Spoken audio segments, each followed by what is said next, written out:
Hi besties, welcome back to my channel. My name is Tori if you're new, and I am so happy that you're here. Today is the first day of spring. Well, I don't know what day it is for you. Whatever day you're watching this, I hope that you're having a wonderful day. Today is the first day of spring while I'm filming this, and what better way to celebrate the first day of spring than to do some book shopping. Go to Barnes & Noble. The plan, and I am not known to stick to a plan when I'm in Barnes & Noble. However, the plan is to pick up some of the books that are on my 22 books that I want to read for 2022. So I have a list. It is like when I go into Barnes & Noble, all of my self-control and willpower goes out the window. I mentioned this list, you know, I went into Barnes & Noble with a list and a plan. This was not on the plan. So, if you're looking forward to this video, please be sure to give it a big thumbs up, subscribe to my YouTube channel, and let's go get some books.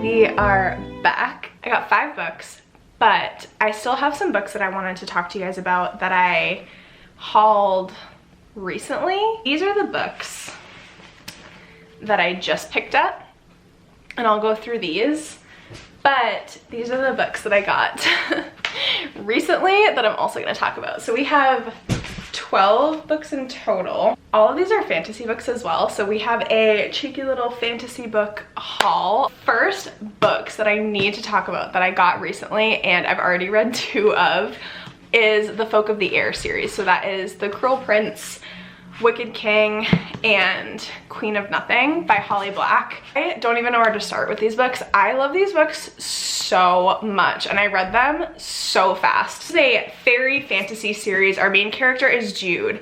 If you're looking for a main character who is just that badass main character who takes no crap, the world is against her, and she is trying to find her way through fairy to make herself as a human be as lethal as she can be, and it is perfect, and it is the most amazing enemies to lovers I've ever read. I read both of these books actually on my Kindle, but I had to buy the physical copies because I love these books so much. So these are Kingdom of the Wicked and then Kingdom of the Cursed. Our main character, Amelia, is trying to figure out what happened to her twin sister, Vittoria, and it takes place in Italy. It is so vibey. It talks all about Italian food, talks about her like lifestyle.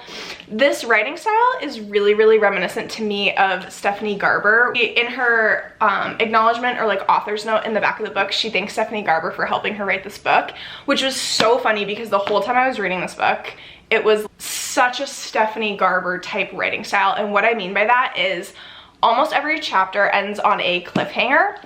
And these books, I think you would really like these books if you enjoyed the A Touch of Darkness series, because it is a fantasy plot line. However, it's a romantasy. Like the main plot, I would say, is the romantasy, and then like the actual plot line is kind of the subplot. We get the 7 princes of hell, and they are crafted around the 7 deadly sins. So you kind of get that like Hades type vibe from our main love interest, and yeah, I love these books so much. I'm so excited for the 3rd one. This is the only non-fantasy out of the rest of them. So this is All My Rage by Saba Tahir. I honestly have no idea what this is about. But I saw that it was by Saba Tahir. It's her new release. It just came out this year, I think in February. I'm obsessed with Saba Tahir's writing. Saba Tahir writes heartbreaking plot lines.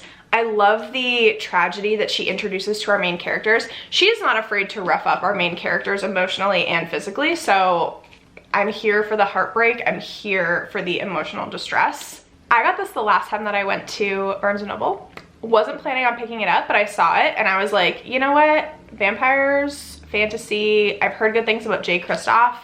Let me pick this up. My like reading goals is to stop being intimidated by big chunky books. They're not gonna scare us anymore. So yeah, Empire of the Vampire by Kristoff. I have heard amazing things about Kristoff, and I actually haven't read any of his books yet, so I figured this would be a good one to start because I love me some vampire fantasy. That always just sounds amazing to me. Always. I just think this is such a cool addition.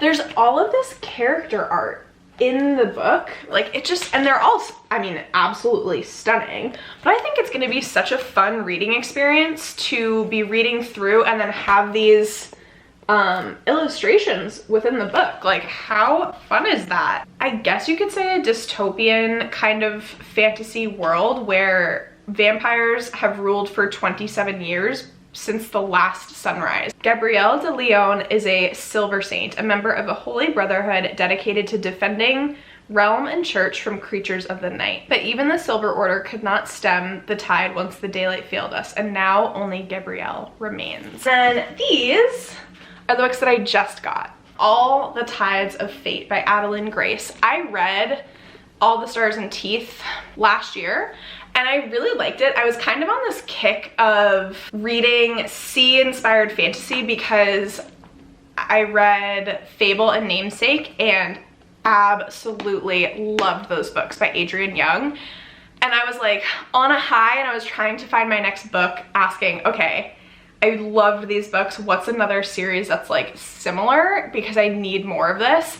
These books follow Amora Montara. She's also a very like strong, badass female main character who just like gives no craps. She does what she wants to and just like forges her way into the world, even though the entire world is against her. The atmosphere of these books is a society that is made up of many different islands, and so there's a lot of like sailing, there's mermaids, there's so many fantastical sea creatures, and that's just such a vibe. There is a curse that she needs to break. There is some really beautiful magic in these books as well, and it's just like a really fun YA fantasy duology. I picked this book up on a whim. I mentioned this list, you know, I went into Barnes & Noble with a list and a plan. This was not on the plan. Neither was this one, but you know. Oh, I picked up Serpent and Dove, and this is a debut novel. I picked this up because I recently just finished Only a Monster by Vanessa Len. That's so funny. I like can never remember the name of that book, and I don't know why. I just finished Only a Monster, which was a monster hunter versus monster vibe and like fated love, tragic love story. And this is about a witch and a witch hunter thrust into holy matrimony, so forced marriage. There was only one way such a story could end, a stake and a match. That just sounds amazing. I really don't know too much going into this book, but I know that a lot of people have talked about this, loved it, and I think it's a duology. And then we have Small Favors by Erin A. Craig. This book sounds so good. This book is on my list of 22 books that I want to read for 2022. This is a mix of horror and fantasy. Don't go into the woods like horror trope, but it's mixed with fantasy. Our main character is Ellery Downing, and she lives in that really isolated mountain town called Amity Falls that is surrounded by an impenetrable forest. And she is a beekeeper.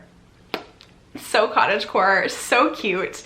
Early settlers fought off monstrous creatures in the woods, and whispers that creatures still exist keep the Downings and their neighbors from venturing too far. When some townsfolk go missing on a trip to fetch supplies, a heavy unease settles over the falls. Strange activities begin to plague the town, and as the seasons change, it's clear that something is terribly wrong. The creatures are real, and they're offering to fulfill the residents' deepest desires, however grand, for just a small favor. Look how cute that is. And then the end papers are this like honeycomb and bee pattern. So pretty. Then we have Trail of Lightning by Rebecca Roanhorse. I was so tempted to get the second book in this series. This is another one that I believe is a duology, but I'm coming into this with very little knowledge. I honestly put this book on my 22 books for 2022 list because Allie from Hardback Hoarder talked about this book in the series, and she said that it was so good, and she also said that it was really underrated. Like, not a lot of people talk about this book, and so I'm here for it. Also, anything that Allie tells me to read, I'm going to read. This is a dystopian society where the world has drowned. Gods and heroes of legend walk the land, but so do monsters. And our main character is Maggie Hosky, who is a monster hunter. I don't know if you can tell a theme in the books that I'm picking up at this time. She's a supernaturally gifted killer. When a small town needs help finding a missing girl, Maggie is their last best hope. But what Maggie uncovers about the monster is much more terrifying than anything she could imagine. Also, look at how stunning. There's like foil on the lightning. We love a floppy paperback. Look at how gorgeous that is. We are on to our last book. So if you know anything about me, you know that I love Alexi Harrow, and so I had to pick up Once and Future Witches. I didn't realize. I just have witchy, I have monster, I have witch hunter, I have monster hunter.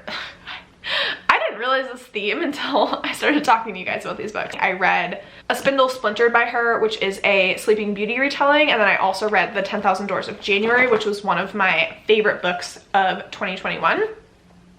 So because I'm just obsessed with her writing, as I mentioned, I had to pick this up. I'm just here for Alexi Harrow. At this point, I'm gonna read pretty much anything that she writes. In 1893, there's no such thing as witches.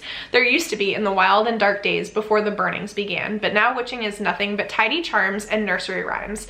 If the modern woman wants any measure of power, she must find it in the ballot box. But when the Eastwood sisters, James Juniper, Agnes Amaranth, and Beatrice Belladonna, join the suffragists of New Salem, they begin to pursue forgotten words and ways that might turn the women's movement into the witches' movement. Stalked by shadows and sickness, hunted by forces who will not suffer a witch to vote, and perhaps not even to live, the sisters will need to delve into the oldest magics, draw new alliances, and heal the bond between them if they want to survive.